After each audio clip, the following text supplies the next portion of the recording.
Death Valley. Sounds like a welcoming place, doesn't it?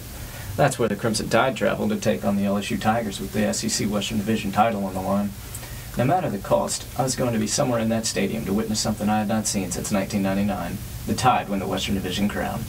I made the relatively easy road trip from Tuscaloosa with a good friend and fraternity brother, Matt Burnham. We spent the majority of the day tailgating by my Aunt and Uncle's RV, taking in the sights and sounds of Baton Rouge. The burgers were grilling, the beer was flowing, and the uncomforting chants of "Tiger bait, Tiger bait, Tiger bait" were all around.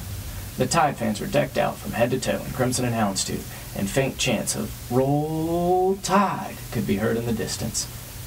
After pounding back at least 8 Bud Lights, a few Captain Dews, enough food to feed a small army, and haggling an old man to sell his 2 cheap tickets, the time had come to take the sobering walk into Death Valley.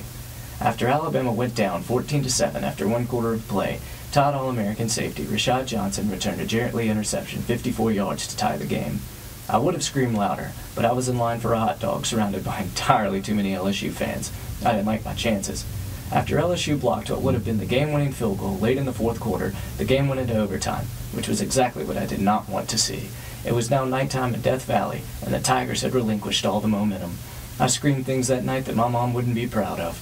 But to my amazement, Jarrett Lee threw a pass into double coverage in the first overtime, and Rashad Johnson made his 3rd interception in the back corner to quickly silence the LSU crowd.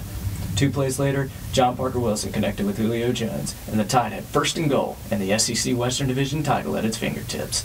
Every row of Tide fans was locked in arms, rally caps on, hearts pounding, and patiently waiting the next play. All it took was a quarterback sneak and the drama was over. The Tide had done it.